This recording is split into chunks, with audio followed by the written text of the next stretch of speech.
আল্লাহ পাক আজকে আপনাকে হয়তো 1 কোটি টাকা দিয়েছেন, কালকে আল্লাহ না করুক 1000 টাকার জন্য মানুষের কাছে হাত পাততে বাধ্য করতে পারেন আল্লাহ পাক। এমনও কিন্তু দিন আসতে পারে, দিন সবার সবসময় সমান থাকে।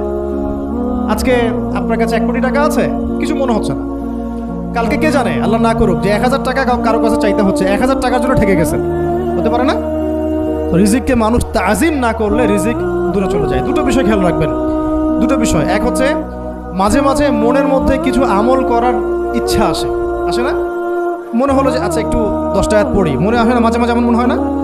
ওই সময় এই যে মনের মধ্যে যে এই ইরাদাটা জাগ্রত হওয়া, এটাকে আমরা বলি ওয়ারিদ।